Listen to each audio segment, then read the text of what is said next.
go, go, go, go, go, go, go. Bonjour à tous, j'espère que vous allez bien. On se retrouve aujourd'hui pour le 12e numéro du Zap Exclu TV. Chaque semaine, je partage les vidéos qui ont fait parler récemment sur les réseaux sociaux. Pour ce 12e Zap, vous allez retrouver Lou de The Power qui accuse Cindy, Marvin Tillière qui s'en prend à Julien Tanti, Cory qui se rapproche de son ex Julian, mais également Maeva qui a de très gros ennuis à Dubaï à cause d'une bagarre. Je vous laisse donc regarder tout ça et n'hésitez pas à liker et commenter cette vidéo pour me soutenir. Merci beaucoup et à très vite pour une nouvelle vidéo. J'ai eu un travel ban. Moi, écoutez bien cette histoire.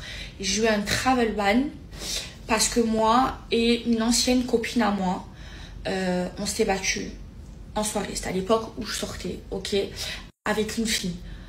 Comme on était débiles, il y avait des caméras. Ok, la fille, elle a porté plainte contre nous.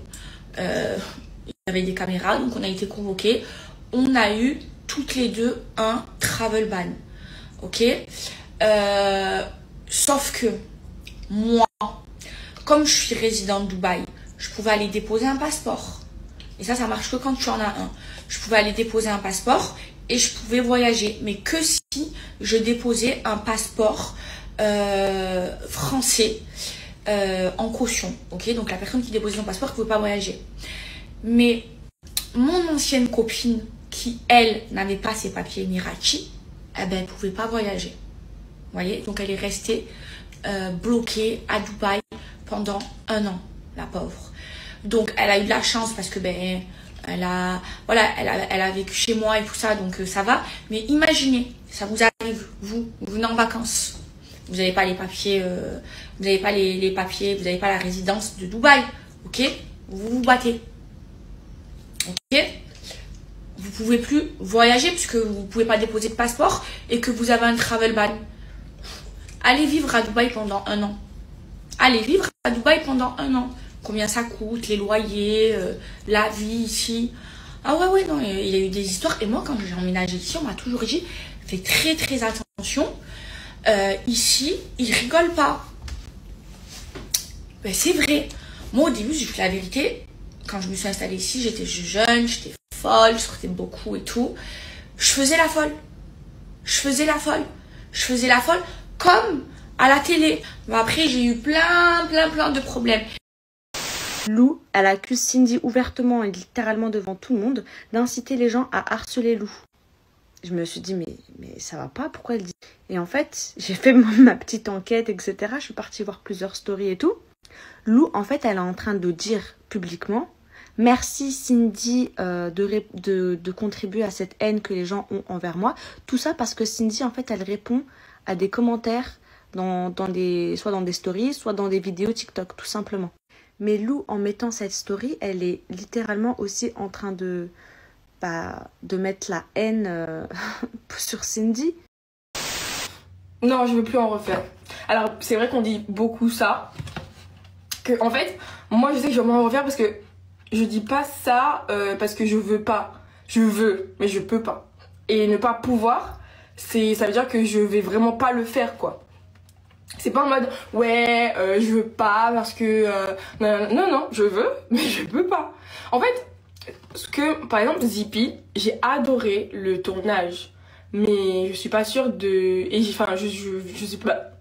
J'ai adoré le tournage, mais la diffusion, je suis pas sûre de Kala. Parce que je suis pas intéressée par la diffusion. Je suis pas intéressée par ce que les gens disent sur moi. Je suis pas intéressée par la fame. Je suis pas intéressée par les... Bien sûr, ça va m'aider à peut-être avoir plus de visibilité, etc. Et c'est génial. Mais c'est pas ça. Je vais pas à la télé pour avoir de la... Je vais à la télé pour avoir des émotions, pour vivre des choses. Vous voyez ce que je veux dire ou pas? Voilà, parce que j'aime ça. Je veux pas parce que... et surtout que maintenant, avant, tu faisais Les Princes, t'avais 100 000 abonnés à peine 3 épisodes. Ça t'apporte plus la visibilité... Ça ne t'apporte plus la visibilité d'avant. Donc je fais pas ça pour la visibilité. Je fais ça parce que j'aime ça. J'aime vivre des émotions. J'aime faire des aventures où ton corps, ta tête est stimulée, où tu vis de nouvelles choses. Moi, en fait, vous vous rendez pas compte qu'on a qu'une seule vie, les gars. On a qu'une seule vie. Et moi, j'ai pas envie de passer ma vie à... Déjà, je dis tout le temps à mon agence que je veux pas être une personne de téléachat. Je veux pas vendre des collaborations tous les 4 matins et puis il n'y a rien derrière. Moi, je veux faire des gros projets. Je vais faire, je sais pas, où je danse, où je rencontre, où, je sais pas, je veux vivre, en fait. J'aimerais revenir sur le dernier TikTok que j'ai fait la dernière fois où je vous ai demandé votre avis par rapport aux premiers épisodes de The Power et par rapport au casting. Je ne m'attendais pas à un déferlement de haine comme ça contre Vincent et Sarah. Honnêtement, je ne sais pas si vous vous rendez compte, mais vous insultez Sarah parce qu'elle a été une harceleuse dans le passé. Alors peut-être que certes, elle a eu des comportements problématiques. Moi, j'ai pas suivi personnellement parce que bon, la télé-réalité, même si j'en fais, je m'en carre l'oignon. Mais pour le coup, si vous critiquez un tel comportement, pourquoi vous avez le même aujourd'hui contre cette personne? Pour être son karma, mais ce n'est pas à vous de décider du karma. Et je pars du principe que quand tu n'aimes pas le comportement de quelqu'un, je vois pas pourquoi tu vas subir exactement la même chose. Parce que ça veut dire que tu es exactement le même genre de personne que toi-même tu critiques. Je vais vous dire un truc, moi au début d'aventure, j'avais du mal avec certains agissements de Sarah. Ça passait pas, j'avais un peu du mal, je me suis dit mais qu'est-ce que c'est, comment elle parle, j'arrivais pas. Au fur et à mesure, je me suis dit vas-y, laisse-lui quand même une chance. Les gens déjà de 1, ils peuvent changer. Quelqu'un que tu n'apprécies pas maintenant, tu peux peut-être l'apprécier plus tard. En même temps, si tu t'intéresses pas à cette personne, bah, tu peux pas avoir le bon fond de la personne aussi. Donc, j'ai essayé de vraiment apprendre à la connaître. Et j'ai découvert une personne super sensible, hyper sympa, super drôle. Alors certes, elle a certains comportements qui, moi, par exemple, ne correspondent pas à ma personnalité et que j'apprécie pas. Mais elle a d'autres comportements chez elle que je trouve juste génial. Essayez de vous dire que les gens, ils peuvent changer. Les gens peuvent évoluer et je pense que Sarah fait tout pour évoluer. Qu'aujourd'hui, leur mettre plein la gueule comme ça, honnêtement, vous voulez pousser Sarah au bord de la falaise? Quelqu'un qui se fait injurier comme ça à longueur de journée partout sur tous les réseaux sociaux, comment elle doit se sentir? Vous imaginez, demain, elle met fin à ses jours, vous allez faire quoi? Vous allez faire la fête? Si ça arrivait à votre enfant, comment vous réagiriez? Excusez-moi, j'ai du mal à parler parce que j'ai la gouttière, c'est une horreur. Autant de haine sur les réseaux banalisés, autant d'harcèlement sur les réseaux banalisés.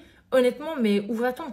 Alors qu'on pourrait faire régner la bienveillance, le respect, les critiques constructives, la gentillesse. Non, au lieu de ça, on est tout le temps obligé de taper sur les gens, les humilier, les enfoncer, mettre en concurrence. Et franchement, je trouve ça hyper grave. Je crois que je crache depuis tout à l'heure, mais bref, on s'est compris. Voilà, je vous souhaite une très belle soirée à tous. Certainement que je vais prendre beaucoup de haine par rapport à cette vidéo. Et une fois de plus, j'ai envie de vous dire, allez-y, passez vos nerfs, faites-vous plaisir, mais ça vous apportera rien de bon dans votre vie. Ça juste, t'as le droit là, c'est autorisé. T'es dans une cage, t'as le droit de bagarrer. Ah, c'est vrai que là, c'est pas encore pas. Moi je vais te dire les noms après, t'inquiète, il y en a plusieurs.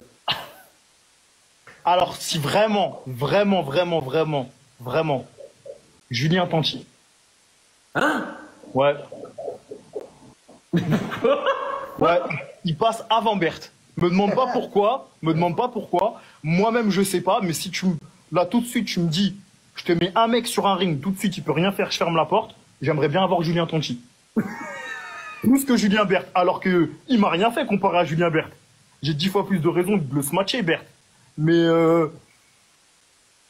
Tanti. ouais, je sais pas, un kiff personnel. Mais il est gentil, Tanti, frère. Ouais, mais gentil n'a qu'un œil. Ouais, je lui en mets une, je lui enlève l'autre. Avec Juliane, du coup, maintenant, ça en est où? Vous continuez à parler, vous entretenez une bonne relation, mais toi, c'était quoi là-dedans? Bah, je sais pas, je suis perdue. Je suis perdue, non, Juliane, je pense que je l'aimerais toujours. Ah oui, ok. Ouais, je pense que je l'aimerais toujours. Il y aura toujours un lien entre vous? Toujours. Parce que même quand on se détestait, tu vois, quand on était en guerre, je ressentais comme une genre d'excitation. Ah ouais? Ouais. Excitation? Ouais, genre Ok. ça, pas excitation, c'est Ok. mais une excitation dans le sens où je me disais, putain, genre c'est trop intense. Comme d'hab en fait, quand on s'aime c'est intense et quand on se déteste c'est aussi intense. C'est marrant, tu vois. Parce que quand t'aimes plus quelqu'un, t'es juste en mode bah je m'en fous et ça te fait plus rien, tu vois. Alors que là avec Julien, même quand on s'embrouillait, quand on était dans notre guéguerre, bah, ça me faisait quelque chose. Je me disais comment ça se fait qu'il m'atteigne encore. Est-ce que quand il t'envoie un message, il y a le petit cœur qui pépite un peu? Il y a le petit sourire. Ah! Juste comme ça. Genre la notification qui fait plaisir. Je fais oh. Maëva Guénam clash Gaël Garcia Diaz après son drama avec Lena Situation et les secrets de Loli. Je vous raconte tout ça. Bon, nombreux d'entre vous le savent, mais Gaël Garcia Diaz et Andy Lasso dans la sauce depuis la sortie de la vidéo On juge le business d'influenceurs sur la chaîne de Gaël, dans laquelle les propos sur la marque Les Secrets de Loli et Hôtel Mafouf n'ont vraiment pas plu. Mais pour comprendre le rapport avec Maëva Guénam, il faut remonter à 2020, lorsqu'elle a sorti sa marque de cosmétiques Maëva Guénam Beauty. Gaël avait fait des stories dans laquelle elle montrait qu'elle avait commandé les produits pour ensuite les tester et avait dit dans ces mêmes stories qu'elle n'avait pas apprécié le site ou encore l'expérience client, ce qui lui avait valu d'être appelé chouin à buzz par Maëva. Quelques mois plus tard, Gaël avait fait un clin d'œil à cette histoire en sortant une palette du même nom. Donc voyant la polémique sur Gaël Garcia Diaz depuis ces dernières semaines, Maëva a profité ce 13 avril 2025 pour donner son avis et clasher Gaël. Vous avez vu la polémique compte de Gaëlle, je vous dis la vérité, c'est l'une des influenceuses que je peux pas me voir. Ni en peinture, ni en nature, ni en œuvre dure, ni en ce que vous voulez. Je l'aime pas. Je la trouve vicieuse, envieuse. Vous vous souvenez quand j'ai lancé Maeva Genam Beauty, elle avait fait une vidéo où elle m'avait terminé avec du vice, alors que il n'y a qu'à regarder les chiffres de Maeva Genam Beauty quand j'ai lancé de sa marque. Comment tu peux te permettre de critiquer, vous voyez, subtilement, sournoisement, Lena Mafouf et les secrets de Loli? Tu peux pas. Déjà, les secrets de Loli, l'histoire, elle est trop belle. La fille, elle part de rien, c'est une femme noire, elle a créé une marque qui cartonne, elle est devenue multimillionnaire. Vous avez la petite Gaëlle jalouse qui se permet de critiquer. Elle, vraiment, je sens qu'elle essaye d'être, genre d'être sympa, genre d'être franche, alors qu'en fait, ce qu'elle fait, c'est que du vice et que du rabaissement. Et je trouve que pour une femme, c'est dégueulasse. C'est pas classe du tout. Faut souhaiter le meilleur. Go.